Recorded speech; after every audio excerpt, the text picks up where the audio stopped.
agama. Pagi ini, seberapa besar pula nilai iman dan amal soleh?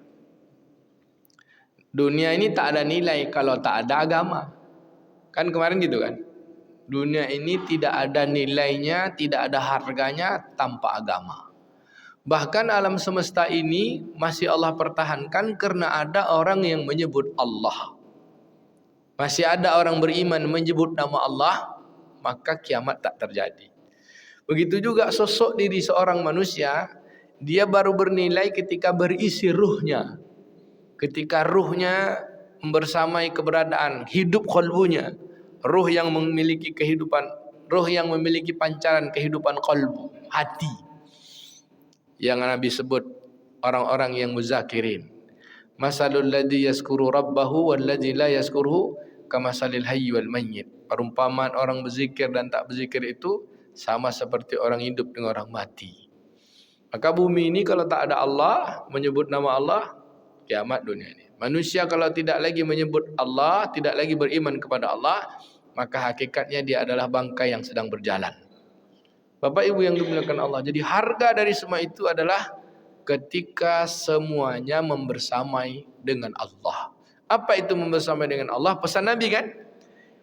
Ihfazillah yahfazka. Nabi berpesan dengan Anas bin Malik, ya gulam, ihfazillah yahfazka. Kamu jagalah Allah, kamu pasti dijaga Allah. Tajidhu tujaka. Kamu datangi Allah, pasti Allah mendatangimu. Ada apa dengan menjaga Allah? Kata para ulama, Syekh Jalaluddin rahimahumullah menyebutkan, juga Imam Zakaria menyebutkan, menjaga Allah itu berarti menjaga iman dan menjaga amal soleh. Tidak ada harga yang paling utama di atas segala harga. Tidak ada yang paling bernilai di atas segala yang bernilai kecuali iman dan amal soleh.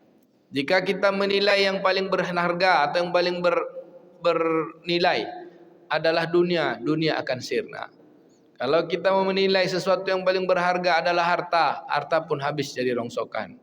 Kalau kita menilai jabatan, kekuasaan yang paling bernilai, jabatan, kekuasaan pun habis menjadi mantan. Makanan pun habis jadi rongsokan. Pakaian pun habis jadi pakaian yang dipakai jadi lapuk, makanan yang dimakan jadi busuk, katanya gitu ya Pak. Dan nilai semua itu habis harganya ketika dia berakhir. Tapi ketika kita membersamai semua itu dengan iman dan amal soleh, menjaga Allah dengan aturan-aturan Allah, untuk Allah, walaupun dia habis, dia ada bekas catatan-catatan kebaikan. Dia punya nilai. Kayak kita sekolah kan, kita udah habis sekolah nih Pak. Bapak tingkat 1, tingkat 2, tingkat 3, tingkat 4, tamat kan Pak? Maka yang dicatat dari tamatnya kan nilai. Nilai tamat tuh. Apakah nilainya cum laude? Apakah nilainya sangat memuaskan? Apakah nilainya cukup? Atau nilainya D? Atau nilainya tak tamat? Kira-kira kalau kita sampai wisuda, wisudanya berupa kematian, kira-kira kita bisa cum laude enggak Bapak Ibu? Ini pertanyaan gitu nih. Ya, kalaulah nilainya pontennya, ponten kata orang Malaysia.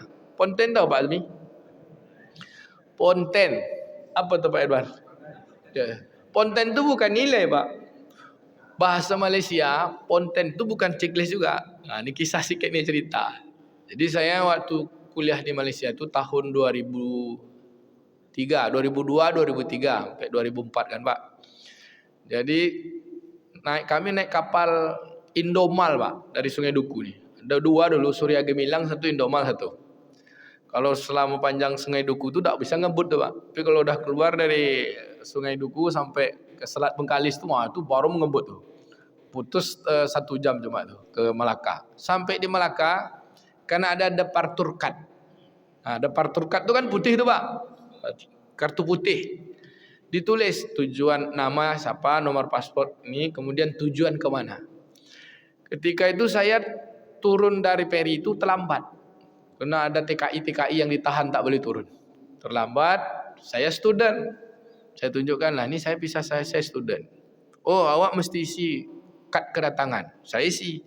Habislah pulpen, pena-pena yang ada di situ tak ada lagi Pak. Tinggal di tas saya ada, udah dipakai kawan semua nulis.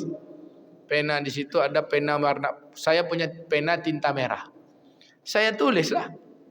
Nama Zulkarnain Umar. Tujuan hentian Kajang, plat 4 nomor 143D. Masih ingat nomor ni kan?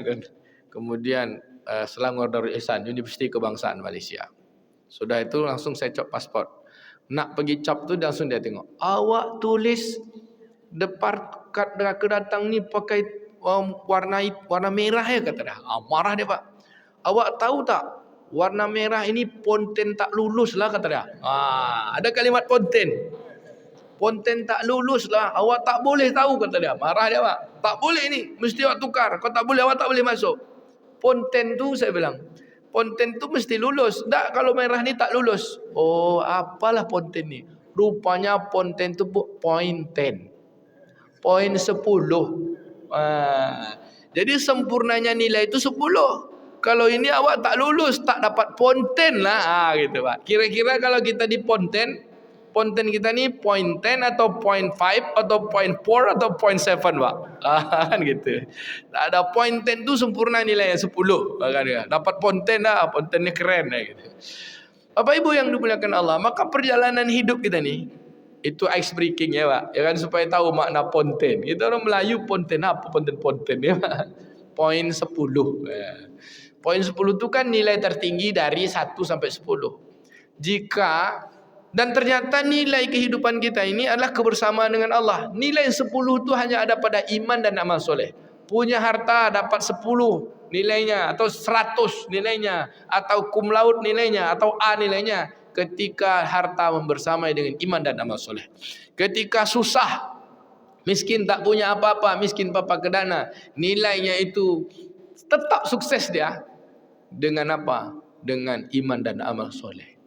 Kira-kira Bapak Ibu, kita wisuda nih, Pak, ya kan? Kalau tahapan pendidikan kita di dunia, kalau tahapan pendidikan di kampus, tingkat 1, tingkat 2, tingkat 3. Semester 1, semester 2, semester 3, sampai semester 8 ya, Pak. Tingkat 4 lah. Maksimal semester 10. Jarang ada yang sampai semester 10 tuh. Kalau ibaratkan kehidupan kita, usia kita nih tingkatannya kalau kuliah, semester akhir tuh semester umur 60, kan gitu, Pak. Jadi ada juga yang umur 70, 80, 90, itu anggaplah semester 10, semester 12 tuh, Pak. Ya kan? Nah, gitu. Kira-kira kalau kita wisuda di semester 8, semester 9, dari umur balik lah kita jadi mahasiswa kan? Jadi manusia. Umur balik sampai umur 30, sampai umur 25, berarti itu semester 1 sampai semester 2. 25 sampai 50 semester 3 semester 4. 50 sampai 60 semester 6 sampai semester 8. Kira-kira kalau kita tamat, Pak, nilai kita sangat memuaskan, cum laude atau cukup atau tak lulus, Pak. Ini dia. Bapak Ibu yang dimuliakan Allah. Ini kan tamsil permisalan. Jadi semua yang kita lakukan ini kan proses, Pak. Bapak Ibu yang dimuliakan Allah SWT, bagaimana kita meniti di atas jalan iman dan amal soleh? Kata Imam Ibnu Rajab Al-Hambali, Imam Ibnu Qayyim Al-Ghazali, Imam Ibnu Qayyim Al-Jauzi, juga Imam Al-Ghazali, meniti iman dan amal soleh itu dengan proses. Prosesnya itu disebut jalan. Jalan yang kita tempuh.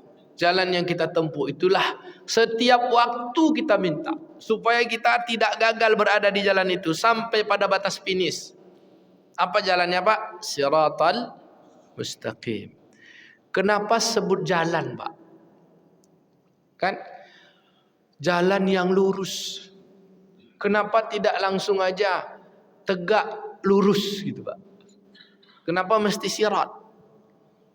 Kira-kira apa yang ada Samswiss Darwish LCMA? Gitu kan. Ya, betul proses. Jalan itu kan harus kita tempuhi. Tak bisa tiba-tiba langsung sampai kan, Pak?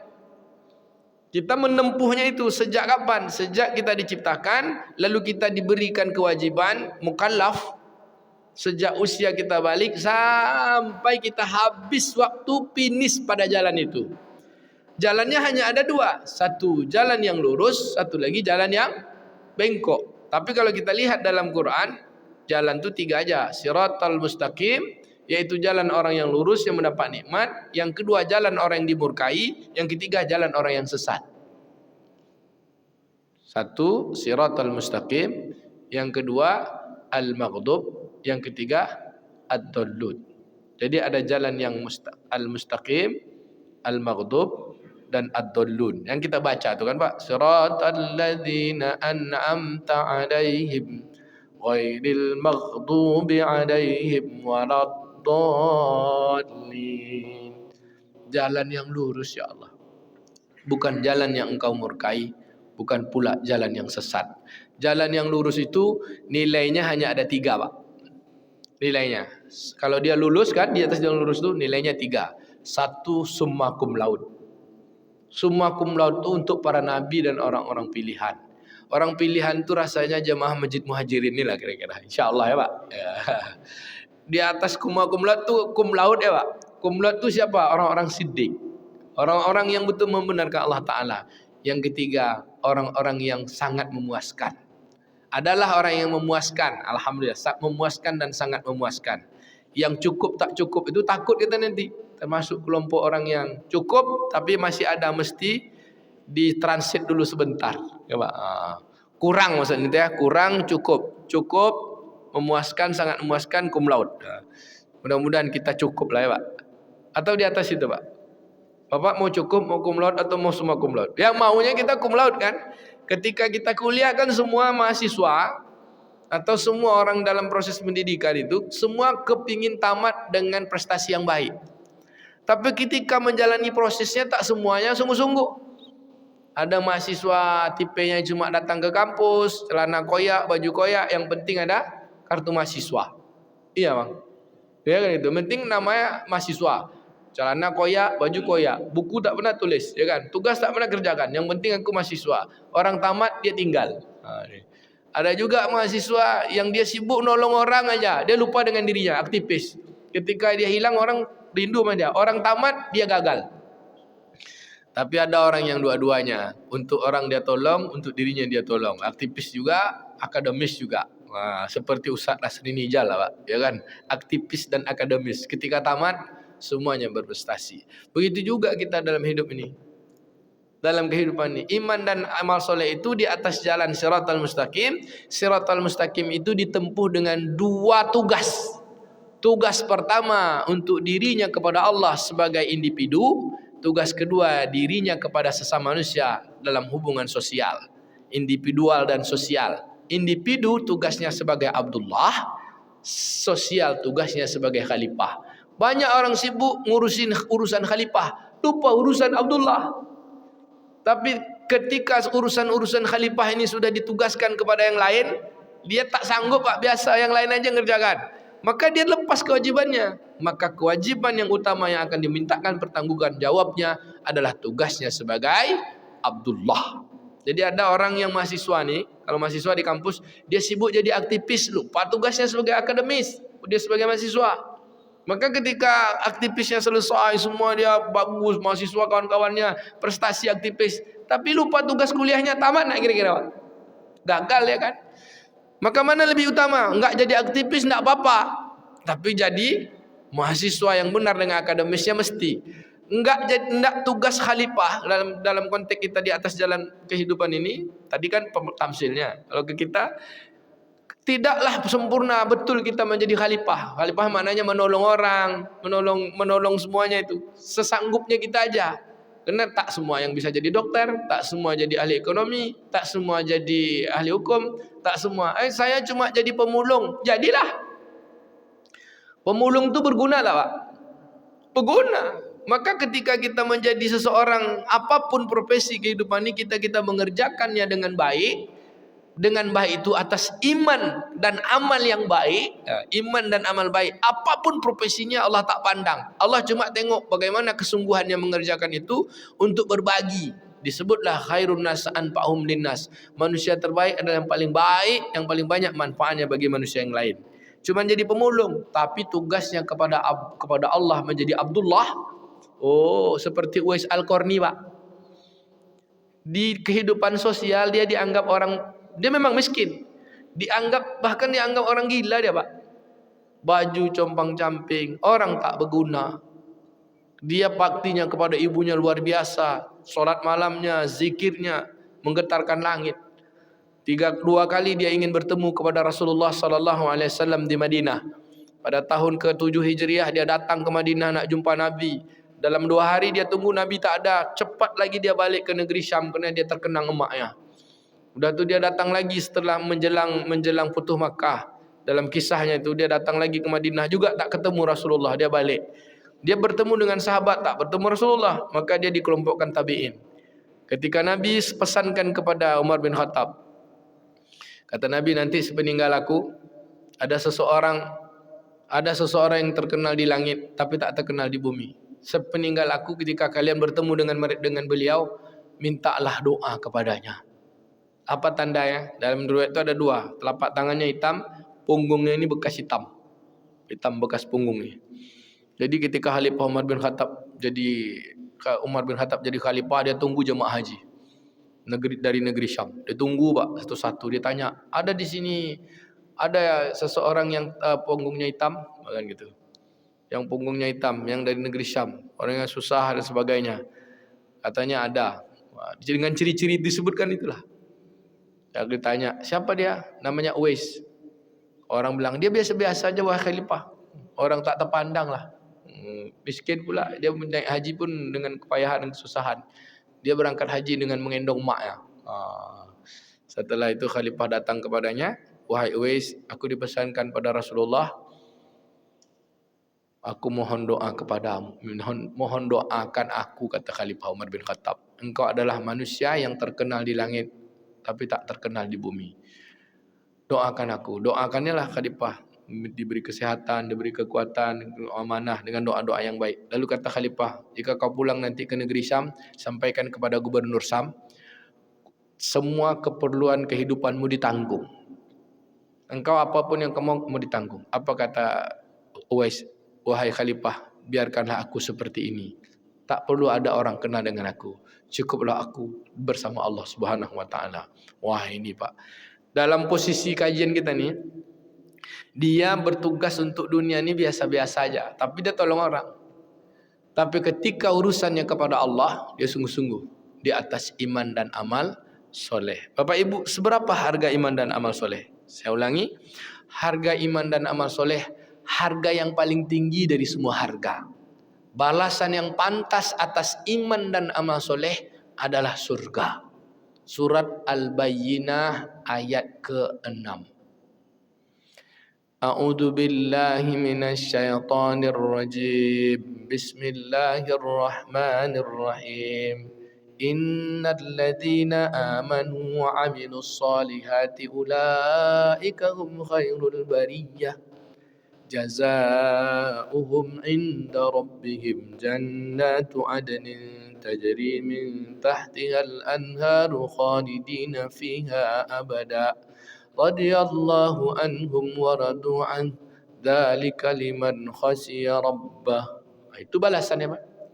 Sesungguhnya orang-orang beriman dan beramal soleh, merekalah sebaik-baiknya makhluk. Ada tak lebih baik pada itu Pak? Tak ada. Jadi apapun keadaan ketika diikuti dengan iman dan amal soleh, itulah sebaik-baik makhluk. Maka nilai dunia ini baru bernilai kalau dia ada iman dan amal soleh. Maka dunia ini tak ada nilai kalau dia tak ada iman dan amal soleh. Iman dan amal soleh itulah menjaga Allah. Siapa mereka ini? Kita bahas sebentar. Dan balasan bagi mereka itu adalah surga yang di dalamnya ada sungai-sungai yang mengalir. Pokoknya dari ayat ke-6 itu Bunda, ayat ke-7 ya, ayat ke-7, innal ladzina amanu wa 'amilus solihati ulaikum khairul bariyah, sampai habis ayat itu adalah menjelaskan tentang harga nilai iman dan amal soleh. Iman dan amal soleh, mereka sebaik-baik makhluk. Dibalas dari Allah Ta'ala, Tuhan mereka, surga yang di dalamnya mereka ada sungai-sungai mengalir, mereka kekal di dalamnya selama-lamanya. Allah ridho kepada mereka dan mereka ridho kepada Allah. Dzalika liman, itulah surga yang diperuntukkan kepada orang. Liman. Kalau tadi ulaika itu menunjuk orang banyak, tapi kalau liman untuk dia, untuk seseorang, Pak. Dzalika liman, itulah dia surga untuk dia, untuk seseorang khasya rabbah, yang mempunyai rasa takut kepada Tuhannya. Maka iman dan amal soleh itu alasnya adalah rasa takut berbuat salah. Dia terus takut tergelincir dari jalan yang lurus. Makanya kita minta kan Pak. Apa kata orang tetangga sebelah? Tetangga sebelah yang menuduh Allah punya anak tu Pak. Apalah orang Islam ni katanya. Dia minta jalan yang lurus. Apa berarti dia sekarang dalam keadaan bengkok tu katanya? Bukan. Karena dia memang tak sampai pula akal ke situ kan. Ihdinas siratal mustaqim, tunjukkan kami, tetapkanlah kami. Hidayah maknanya tu jadikanlah petunjuk ini terus di atas jalan ini kami. Seperti jalan orang yang telah kau berikan kepada sebelum ini yang mendapat nikmat. Kenapa kami? Karena kita ingin bersama dengan mereka. Kenapa bukan aku? Bukan ihdini Pak. Kenapa kami? Karena sudah ditempuh oleh Nabi, ditempuh para orang-orang soleh, ditempuh para siddiq dan orang-orang syahid. Kita ingin bersama dengan mereka. Bapak Ibu yang dimuliakan Allah Ta'ala, iman dan amal soleh, harga seluruh harga itu ada padanya. Senang beriman beramal soleh, maka bahagialah dia, berhargalah dia. Susah, penderitaan, ada iman dan amal soleh, berharga enggak Pak? Berharga. Karena susah dan senang itu hanya ujian. Dan prestasi tertinggi adalah ketika kita menyertai ujian itu dengan iman dan amal soleh. Kemudian pada surah Al-Asr. Surah Al-Asr Bu. Ibu bapak kan hafal surat. Surat yang cuma 3 ayat. Kata Imam Ibnu Katsir, jika Allah Subhanahu wa taala tidak turunkan ayat surah-surah yang lain, ini jika Pak. Andai-andai lah maksudnya, andai yang baik. Jika Allah Subhanahu wa taala tidak turunkan surat-surat yang lain dalam Al-Qur'an, cukup dengan surah Al-Asr itu, Allah Subhanahu wa taala cukup menjadikan aturan kehidupan selamat kita tuh. Karena dia sudah terkandung lengkap. Di dalamnya ada iman, ada akidah, di dalamnya ada ibadah, di dalamnya ada akhlak. Kita baca, wal asri innal insana lafi khusrin. Kenapa Allah tidak menggunakan kata innan nas? Ya, kan jadi pertanyaan juga tuh. Wal asri, demi masa, demi waktu. Innal insana lafi khusrin, sesungguhnya manusia itu benar-benar merugi. Kenapa Allah tak menggunakan innan nasya lafi khusrin? Sesungguhnya manusia itu benar-benar rugi, tapi tidak dengan kata nas, tapi kenapa dengan kata insan? Apa Bang? Mana kita dah bahas kan? Manusia itu disebut 4, al-bashar, al-insan, an-nas, bani Adam. Kenapa insan Pak? Tugasnya sebagai Abdullah, individual. Kalau nas, tugasnya dalam kehidupan sosial. Kalau kehidupan sosial ini Pak, menjadi khalifah, apapun yang kita kerjakan, semua profesi kita ini pasti sebenarnya sedang nolong orang. Kita kan kerja nih, apa? Cari makan. Kita kerja untuk punya rumah, kita kerja untuk punya pakaian. Dalam kerjanya itu pasti kita nolong orang. Kita punya gaji untuk makan, ditolong orang. Kita punya pakaian pun ditolong orang. Kita punya perumahan pun ditolong orang. Bapak punya rumah, bangun sendiri Pak. Nah, bapak punya rumah bangun sendiri, pakunya buat sendiri, papannya cari sendiri, tiangnya cari sendiri, tidak ada kan Pak? Kita perlu tukang. Kalaupun tak perlu tukang, kita sebut tukang sendiri, pakunya kan pabrik yang buat. Sama kayak kita makan, cari makan. Sebenarnya kita bukan cari makan, kita sedang nolong orang, kemudian orang tolong kita untuk makan. Kan hidup dunia ini dengan fungsi nas tadi, fungsi an-nas adalah proses kehidupan. Contoh padi Bapak Ibu. Saya belum jelaskan yang insan ya. Contoh padi. Contoh kita makan. Ada yang bertanam padi. Ada yang menuai padi. Ada yang menjual padi. Ada yang membeli padi. Ada yang memasak padi. Ada yang membelinya untuk makan. Kalaulah hilang di antara 6 nih. Menanam, menuai, menjual, membeli, memasak ya Pak. Membeli padinya, memasak, kemudian membeli yang telah dimasak. Hilang salah satu rantainya. Prosesnya hilang. Kira-kira berjalan tak padi itu Pak? Itu sebenarnya. Jadi fungsi khalifah itu adalah perputaran. Maka ketika kita menyebut perputaran itu, Alhamdulillahirabbil alamin. Segala puji bagimu ya Allah yang mengatur segalanya. Tapi ketika Abdullah al-insan itu adalah la ilaha illallah, persembahan kita kepada Allah. Maka Allah katakan di sini adalah tugas kita sebagai individu. Kalau mahasiswa tadi bukan aktivisnya, tapi adalah akademisnya. Innal insana lafi khusrin, sesungguhnya manusia itu benar-benar dalam keadaan rugi. Manusia yang mana? Manusia sebagai individu. Ketaatannya, patuhnya kepada Allah di atas jalan yang lurus tadi. Kecuali semua manusia kata Allah, Pak. Innal insana lafi khusrin, sesungguhnya manusia itu benar-benar rugi. Benar-benar rugi itu bahasa halus. Bahasa kasarnya sebenarnya celaka. Benar-benar rugi, tapi Allah Taala tak menggunakan kata yang kasar kan. Allah Maha lembut, Maha hikmah. Benar-benar dalam keadaan kerugian. Siapa yang benar-benar dalam keberuntungan, Pak? Lawan rugi untung kan, Pak? Lawan gagal sukses kan? Siapa yang sukses? Tentu Allah jawab pada ayat berikutnya. Illalladzi, kecuali kan? Illa allazina amanu, kecuali mereka yang beriman wa amilus solihat. Jadi iman amal soleh itu tak bisa terpisah. Illalladzina amanu wa amilus solihat. Mana akidahnya? Iman. Mana ibadahnya? Amal soleh. Wa tawasaw bil haqqi wa tawasaw bis sabr. Berwasiat-wasiat di atas jalan yang hak, wasiat-wasiat di atas kesabaran. Ini adalah akhlak. Tegak di atas jalan yang lurus, tetap tidak akan berubah sampai wisuda kita, Pak. Wisuda kita apa, Pak? Mati, Pak. Kalau pas di kampus Bapak pingin wisuda, Pak? Pingin kan? Wah, kalau waktu kuliah kan cepatlah wisuda. Tapi wisuda kan 8 semester, paling cepat. Ada 10 semester. Kalau kenapa? Biar dapat sarjana. Jadi kalau kita tamsilkan pada kehidupan, anggaplah umur 70. Bapak mau wisuda sekarang supaya dapat masuk surga cepat, atau mau wisuda tunggu waktunya, Pak? Mau tambah semester lagi, Pak? Biar banyak pelajarannya, Pak. Biar nilainya banyak. Karena SKS-nya kan panjang-panjang. SKS kalau sampai 60 mungkin SKS-nya masih 170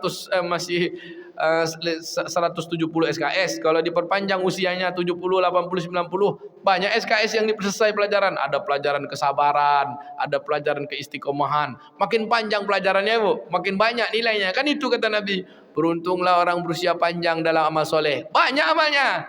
Tapi sangat celakalah orang berusia panjang tapi dia dalam keadaan maksiat dan lalai. Ada orang meninggal bedanya setahun. Kan ada dalam kisah itu. Meninggal setahun. Yang meninggal setahun ini ternyata 1 tahun yang berbeda dengan yang meninggal beda. Satu meninggal tahun ini, satu meninggal setahun ini. Rupa yang meninggal tahun kemarin surga kelas 3. Ketika yang meninggal setahun itu rupa surganya langsung kelas 7, Pak. Wah. Jadi beruntunglah ayah bunda yang berusia panjang dalam amal soleh. Tapi celakalah berusia panjang dalam keadaan maksiat, dalam keadaan lupa atas iman dan amal soleh.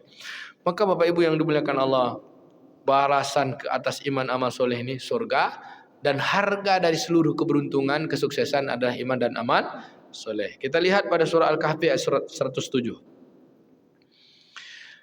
Juga dijelaskan tentang harganya. A'udzubillahi minasyaitonirrajim. Innal ladzina amanu wa 'amilus solihati kanat lahum jannatul firdausi nuzula. Sesungguhnya orang-orang beriman dan beramal soleh, bagi mereka surga Firdaus sebagai tempat tinggalnya. Iman adalah keyakinan di dalam hati. Dia diucapkan dengan lisan, dibuktikan dengan amal soleh. Maka tasdiqu bil qalbi, takrir berlisan, wa amal bil arkan. Dibenarkan di hati, tasdiq diteguhkan. Diteguhkan, Pak. Siddiq, ya kan? Sadiq itu keteguhan, kekuatan dalam badan lurus. Dah itu baru takrir, diucapkan, diikrarkan dengan lisan. Walu a'malu bil arkan. Amal bil arkan itu bukan artinya diamalkan dengan badan, Pak. A'malu bil arkan dilakukan perbuatan sebagai rukun.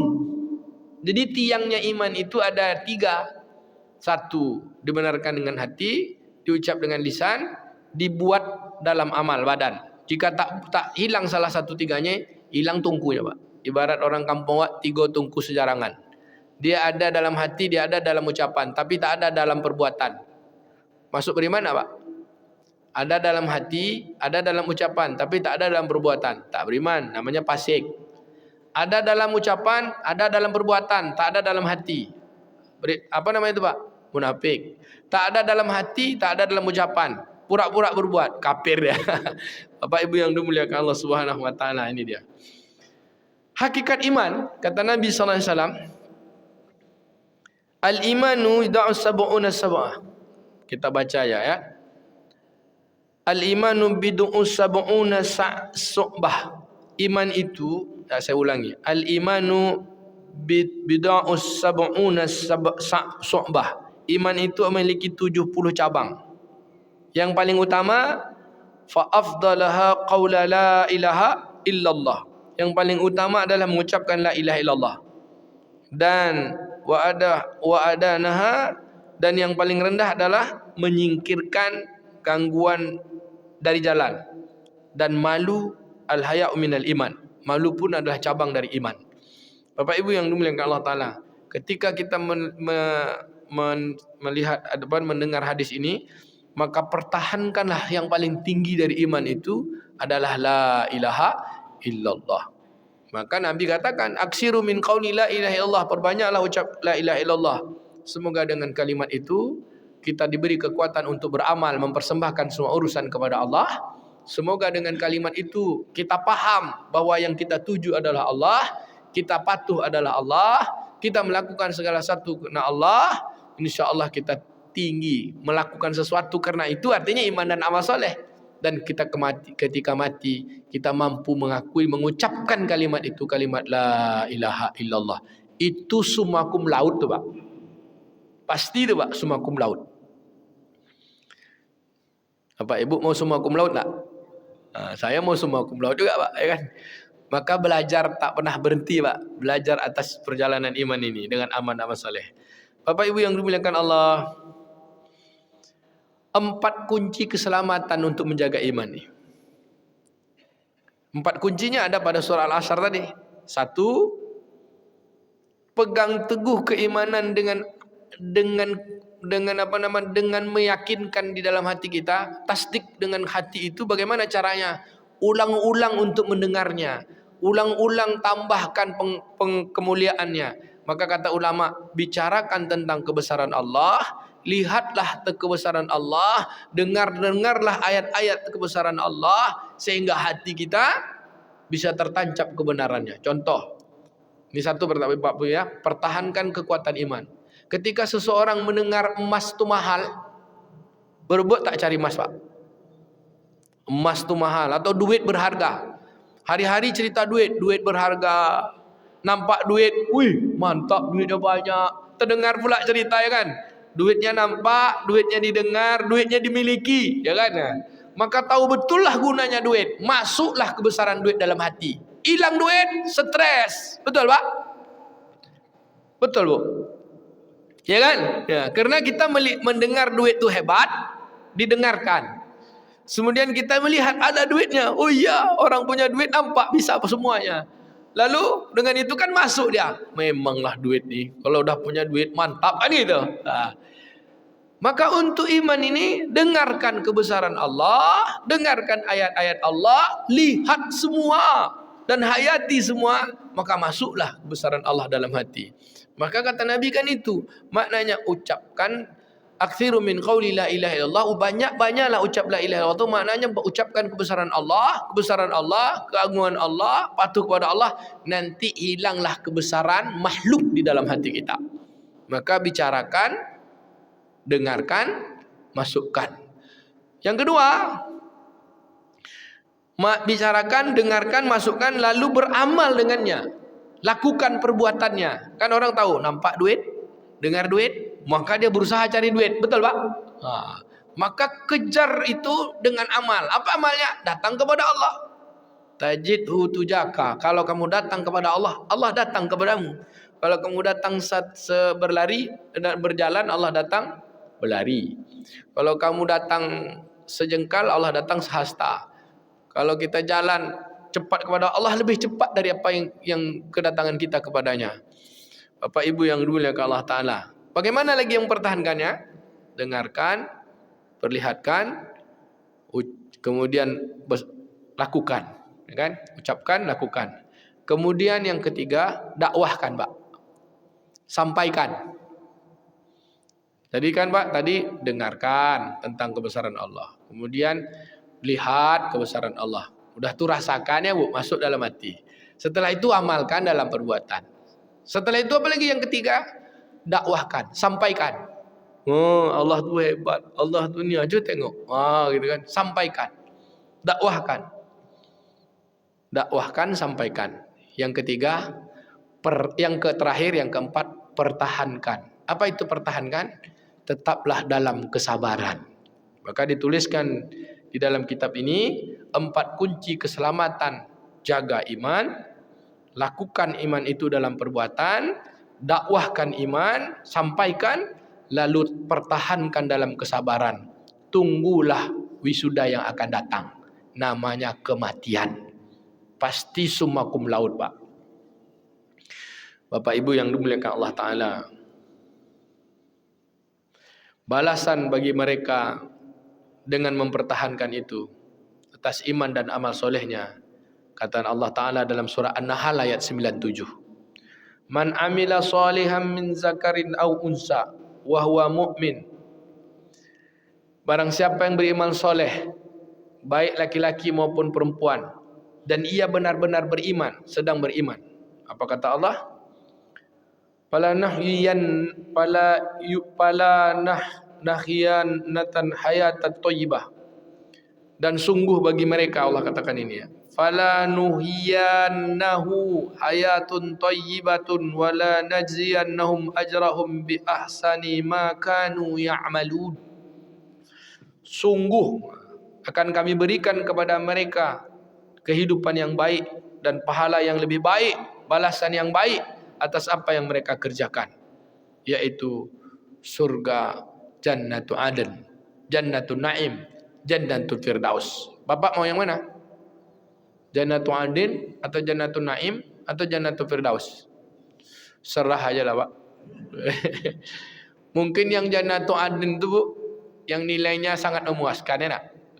Yang Jannatul Naim, yang Jannatul Aden yang memuaskan. Yang Jannatul Naim sangat memuaskan. Yang Jannatul Firdaus yang cum laude, ya Pak. Seserah aja lah, Pak. Mau Jannatul Aden, mau Jannatul Naim, mau Jannatul Firdaus, serah aja. Tapi kalau kita lihat semuanya memang yang sempurna, nilainya ponten 10. Kita lihat pada surat saya lupa nama surat At-Taubah ayat 72 ya. Apa kata Allah? Laki-laki perempuan beriman beramal soleh. Bukan surat 72, surat Ar-Ra'd ayat 23. 22-23. Apa kata Allah Ta'ala? Jannatu adnin yadkhulunaha man salaha min abaihim wa azwajihim wa zurriyatihim wal malaikatu yadkhuluna alaihim min kulli bab.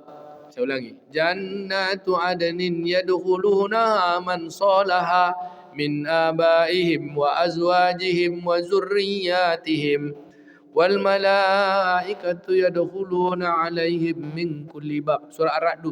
Ar-Ra'd. Kalau tidak salah ayat 22 entah ayat 21 22, lihat ayat ini, nomor ayatnya. Surga yang penuh kenikmatan. Allah masukkan ke dalamnya orang-orang soleh.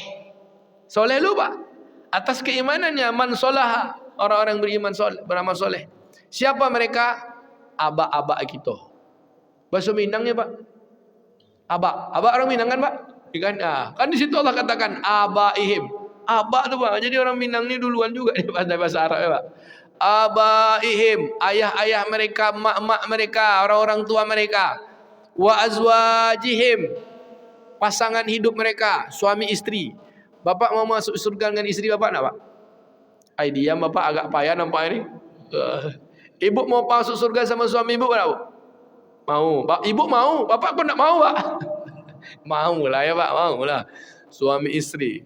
Azwajihim wa zurriyatihim, anak-anak keturunan mereka. Wal malaikatu yadkhuluna alaihim min kulli bab, dan malaikat masuk surga itu dari mana pintu-pintu, semua pintu dia masuk. Mau Firdaus ke, mau Jannatul Naim ke, semua pintu. Tapi Jannatul Adnin tadi apa maknanya? Ada ulama menyebutkan surga untuk orang-orang berkeluarga. Jadi kalau satu keluarganya baik, nanti Allah tempatkan. Bisa jadi pula gini, Pak, di semua surga itu kita bisa masuk. Seperti negara lah kan. Kita mungkin tinggalnya Jannatul Aden. Seperti kita tinggal di Indonesia. Saya mau ke Amerika lah. Bisa jadi Amerika tuh Jannatul Firdaus misalnya. Kan ada yang punya visa bisa masuk 8 pintu surga. Kan surga itu seperti negara, Pak. Bukan surga tu kayak rumah terus pintu-pintunya satu bertingkat-tingkat. Tingkat satu, tingkat dua. Kecil betul surga tu. Bahkan satu surga untuk satu manusia itu lebih luas daripada langit dan bumi. Bagaimana tu Pak? Nah, apalagi Jannatul Firdaus. Berapa banyaknya tu. Jadi kita tidak bisa melogikakan dengan akal. Kita bisa hanya memasukkannya ke dalam iman. Kata Allah Ta'ala, Al-Jannah wala uzunun sami'at, tak pernah terdengar oleh mata telinga, wala ainun ra'at, tak pernah terlihat oleh mata, wala khatir fil qalbil bashar, tak pernah terlintas di hati. Maka untuk masuk surga sama kayak wisuda. Macam mana sarjana? Dia belum sarjana, belum tahulah dia kan. Kena nampak dunia, oh orang sarjana gini. Tapi ketika kita lihat bagaimana mereka orang-orang yang mendapatkan itu, berita-berita gembira yang Allah sampaikan di dalam Al-Quran. Baik Bapak Ibu yang dimuliakan Allah Subhanahu wa taala, 4 tadi syaratnya Bu ya. Apa tadi Bu? Pertama Bu, iman tadi tu dengarkan, perlihatkan, rasakan. Kemudian amalkan. Kemudian sampaikan, kemudian pertahankan dengan kesabaran. Dan tinggal nunggu ya Pak. 4 prosesnya dijalankan belum Pak? Iya Pak Ji. Ya kan? Sedang kita perjalankan itu. Dan insya Allah Allah akan kasih kemuliaan. Dan buah dari 4 itu kita pertahankan, akan Allah berikan kehidupan dunia 2 untuk kehidupan dunia, 3 untuk kehidupan dunia, 2 untuk kehidupan akhirat. Di dalam kitab ini 5 Allah kasih. 1, hayatan thayyibah. Orang beramal soleh itu harganya Allah beri kehidupan yang baik. Kehidupan yang penuh keberkahan. Hayatan thayyibah wal mubarakah wal barakah. Hidupnya itu baik dan penuh keberkahan. Bisa jadi dia tak kaya dengan harta Pak, tapi dia cukup semua untuk berbuat baik. Kan ada orang biasa-biasa aja. Cukup nyengolahkan anak, cukup apa lagi Pak? Cukup naik haji, cukup menolong orang. Saya ada grup Pak, grup amal soleh, namanya grup puasa Daud. Ada ibu-ibu di grup itu, di dalam grup itu dia adminnya. Dia sudah bertahun-tahun puasa Daud. Dia bilang, apa testimoni ibu semenjak melaksanakan puasa Daud? Puasa Daud kan dia ada puasa kesehatan, ada puasa untuk beramal soleh kan. Kalau puasa Daud berarti beribadah. Kalau puasa kesehatan tuh yang kayak intermittent fasting tuh pahalanya pahala sehat aja tuh. Jadi ditanya, apa testimoni ibu selama puasa Daud? Dia bilang banyak sekali pertolongan Allah dan kemudahan. Yang pertama diberikan ketenangan hati, kata dia. Yang kedua, dalam kesulitan, kepayahan, penderitaan yang menurut akal kita dan tak ada lagi tempat menolong, Allah punya cara menolongnya. Dia bilang, suami saya, kami keluarga kena lilit utang, bahkan dituduh melarikan uang 7,5 miliar. Habis semuanya untuk membayar tuh, tak ada lagi, habis semuanya katanya. Tapi katanya, ketika semua kita berpasrah kepada Allah, dia puasa Daud terus tuh, amal solehnya, nutup auratnya biasa-biasa aja Pak, tapi amalannya bagus, hati terpaut bagus. Apa katanya? Dalam kesulitan kepahitan itu ada aja datang pertolongan Allah, dia bilang. Akhirnya utang itu lunas, kemudian kami hidup biasa-biasa. Alhamdulillah anak kami bisa kuliah, dapat beasiswa. Kuliahnya di tempat Universitas Bonafit, program studi jurusan yang Bonafit. Tamatnya dia kerja di tempat yang paling mewah pula anaknya. Semua itu Allah berikan kelapangan, keberkahan-keberkahan. Kata dia, banyak urusan-urusan jadi mudah. Ternyata Allah memberi ujian itu untuk menguji kita, kuat atau tidak kita di atas jalan amal soleh. Maknanya apa? Ketika kita beramal atas iman, nampaknya aja mungkin ada ujian-ujian, tapi Allah beri keberkahan. Cukup juga dia.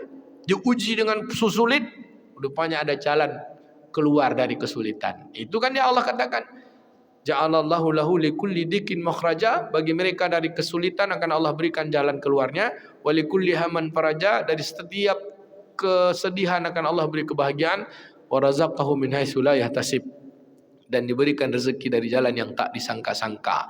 Iman dan amal dan ketakwaan. Juga disebutkan di dalam Al-Qur'an, apa kata Allah? Bismillahirrahmanirrahim, walau anna ahlal qura, jika sesungguhnya satu negeri, satu kampung, amana wattaqa, beriman dan bertakwa. La fatahna, dan pasti kami tundukkan bagi mereka. La fatahna, sungguh-sungguh pasti kami tundukkan bagi mereka. Barakah minas sama'i wal ard, keberkahan dari langit dan dari bumi. Bapak Ibu yang dimuliakan Allah, itu kalau satu negeri, negerinya Allah berkahi. Kalau satu keluarga, keluarganya diberkahi. Kalau satu individu, individunya diberkahi. Yang kedua, nah kalau kita balik kan dari testimoni ibu tadi, ketenangan hati dia dapat. Kalau dalam ayat kitab ini, satu keberkahan hidup, yang kedua ketenangan hati. Yang ketiga, dicintai Allah dengan cara Allah menguji, lalu Allah berikan jalan keluar dari ujian tersebut. Dan dua, untuk akhirat, mendapat pahala berlipat dan dimasukkan ke dalam surga. Jadi buah iman amal soleh itu kehidupan yang berkah, ketenangan hati, dicintai Allah, diuji, diberi jalan keluar dari jalan yang tak disangka-sangka. Dua, untuk akhiratnya, pahala tabungan berlipat-lipat dan dimasukkan ke dalam surga. Maka untuk itu jagalah dia. Bagaimana cara jaganya? Kata Nabi, ahabbal a'mal ilallah adawamuha wa in qala. Tetaplah istiqamah di atas jalan kebaikan. Sesungguhnya amal yang paling Allah cintai adalah amal yang terus berlanjut walaupun sedikit. Cara menjaganya, satu, solat 5 waktu. Jangan pernah tinggalkan. Sampai kapan, Pak? Sampai wisuda. Ya kan? Dia mau mahasiswa, mau tamat satu mata kuliah, tapi 3 kali kuliah tak datang. Tamat apa? Nah, saya kalau ngajar tuh, ngajar kan 16 kali pertemuan kan Ibu? 16 kali pertemuan. Kalau mahasiswa tak datang 4 pertemuan masih bisa ikut ujian. Gagal ya, Pak. Jadi dia mau wisuda jadi manusia datang kematian. Solat bolong-bolong. Berarti ini absen harian, Pak. Sekolahnya tiap hari, solat 5 waktu. Datangnya lah ke kampus kan gitu istilahnya. Datanglah ke kampus, pokoknya datang. Solat 5 waktu, jaga. Yang kedua, baca Quran.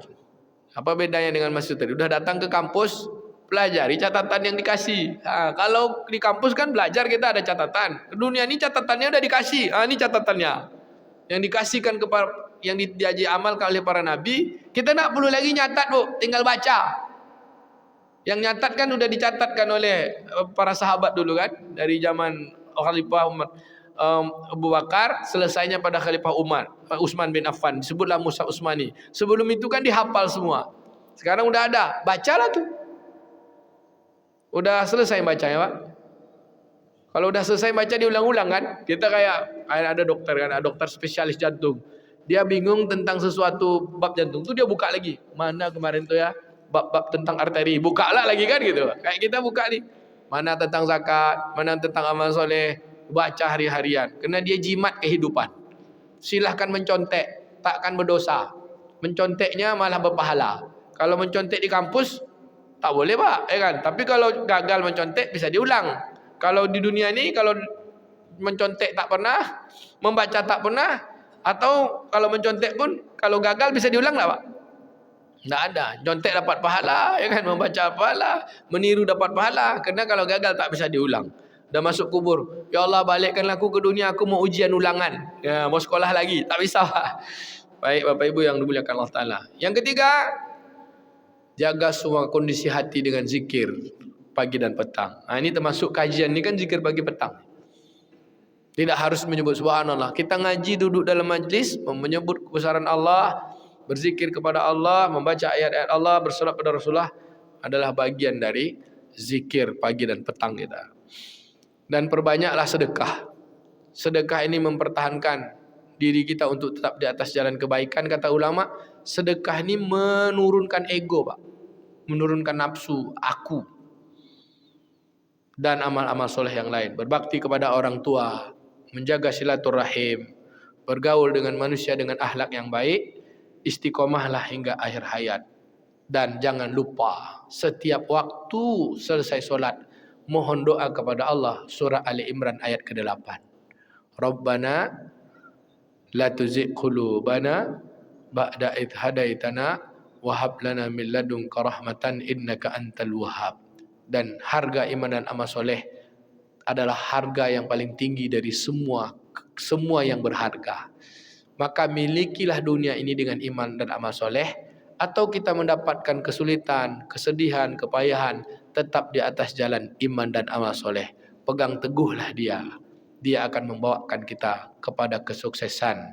Sukses selama-lamanya, dapat impian di dalam surga yang kita rindukan, insya Allah. Sampai sini Bapak Ibu.